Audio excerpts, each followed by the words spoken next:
Imagine waking before sunrise and noticing one's sleeping place is empty. No footprints beside the fire.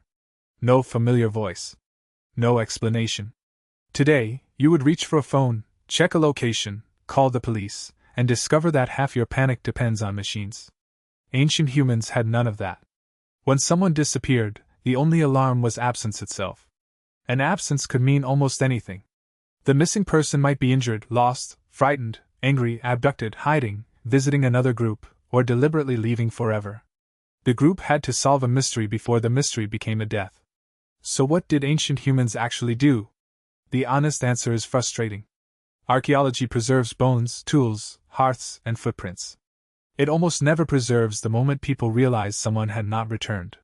A search party leaves no neat fossil-labeled concern. But the surviving evidence reveals something important. Ancient groups were not collections of replaceable bodies. They were networks of memory, labor, affection, obligation, and skill. Losing one person could weaken everyone. In 2018, archaeologist Penny Spikins and her colleagues examined evidence of long-term healthcare among Neanderthals. Individuals such as Shanidar 1 survived severe injuries and disabilities that would have made independent survival extraordinarily difficult. Someone brought food.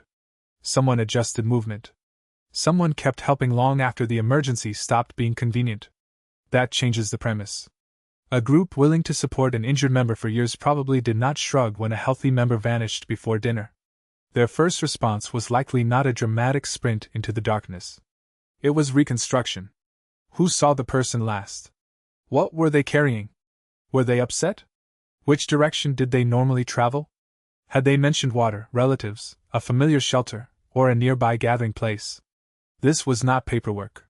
It was social tracking. In a small group, daily routines were visible. People knew who rose early, who wandered, who moved slowly, who avoided certain places, and who had recently argued with whom. Privacy was limited. Annoying, perhaps, but extremely useful when you disappeared. Then came the ground. To modern eyes, a trail can look like dirt decorated with more dirt. To an experienced tracker, it can contain direction, speed, hesitation, weight, injury, and identity. In 2017, Andreas Pastorius and colleagues worked with expert Jews/Hoansi sand trackers to examine ancient footprints in the Peshmeral cave in France. The trackers identified 5 individuals, ranging from children to an adult over 50, and noticed prints earlier investigators had missed. They were not reading magical signs. They were interpreting pressure, stride, shape, overlap, and movement through experience. For ancient humans, footprints were not merely marks. They were sentences. A normal stride could suggest deliberate travel. Shortened steps might indicate fatigue. A sudden turn could mean confusion or alarm. Dragging, uneven pressure, dropped objects, or disturbed vegetation could transform a simple absence into an emergency. But tracking had limits. Rain erased detail. Wind softened edges. Hard ground kept secrets. Crowded paths mixed one person with everyone else. Darkness could turn confidence into guesswork. And that is where the simple version falls apart. Ancient groups could not always send everyone searching.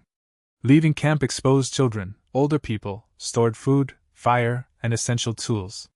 A large search party also consumed water and created so many new tracks that it could destroy the original trail. The likely solution was selective effort.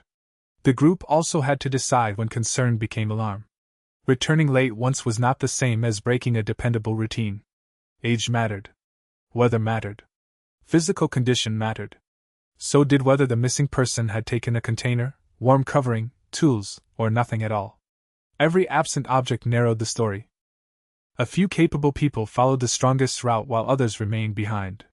Searchers would check predictable places first: water sources, shelters, crossings, elevated ground, neighboring camps, and locations associated with the missing person.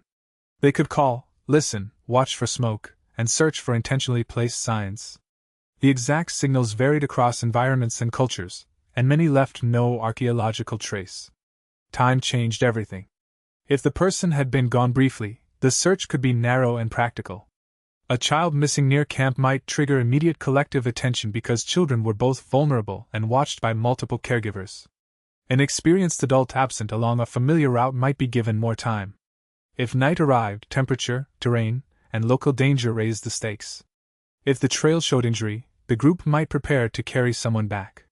If it showed packed belongings and steady movement toward another community, the disappearance might not be treated as an accident at all. Here the skeptic deserves real weight. Maybe many missing adults were not searched for extensively. Mobile people often traveled, visited relatives, changed camps, formed new relationships, or left after conflict.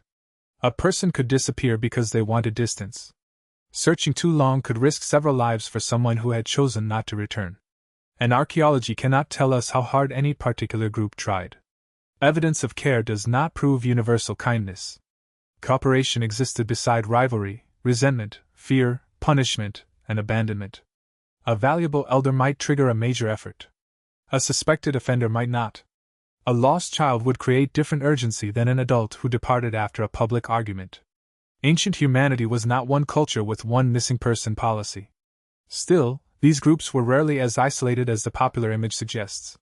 In 2020, Andrea Migliano and colleagues studied multilevel social networks among active communities. They found that residential camps were connected through wider webs of movement and relationship, allowing information and knowledge to travel beyond a single camp. That provides another clue. When a trail ended, the search could become social. Messengers could ask neighboring groups. Relatives could check known routes. News could move through gatherings, marriages, visits, and exchange relationships. A vanished person might be physically absent yet remain present in the minds of dozens of people across a landscape. Finding them alive did more than end panic. Their account could update the group's map of danger. A collapsed path, sudden flood, hostile encounter, illness, or navigational mistake became shared knowledge. One person's ordeal could change where everyone walked next season. Finding a body created a different problem. Recovery might matter, but retrieving the dead could be too dangerous. Confirmation itself had value. It ended uncertainty, redirected responsibilities, clarified relationships, and allowed mourning to attach itself to something real. But what if no trace was found? That may have been the most unsettling outcome. A confirmed death is brutal. A disappearance keeps producing possibilities. The person might return tomorrow. They might be injured nearby. They might be living elsewhere. They might have been harmed by someone inside the group. That uncertainty could reshape behavior. Routes might be avoided. Children might be warned. Suspicion could harden into conflict. Stories could preserve the last known movement, turning one vanished person into a lesson repeated long after every footprint disappeared. The group also had to close the practical hole. Someone took over childcare. Someone carried the missing person's tools. Someone inherited obligations. Someone lost protection, companionship, knowledge, or status. In a small community, disappearance was not only emotional. It reorganized daily life. Now bring that back to you. Your fear when someone fails to answer is not merely dependence on technology. Technology gives the fear new buttons. The deeper reaction is older. A familiar person has broken the expected pattern, and your brain begins generating explanations faster than evidence can arrive. Ancient humans probably searched with questions, memory, footprints, landmarks, messengers, and painful judgment. Sometimes they found the person.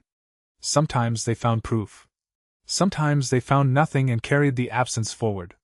So the original question was too small. It was not only what ancient humans did when someone disappeared.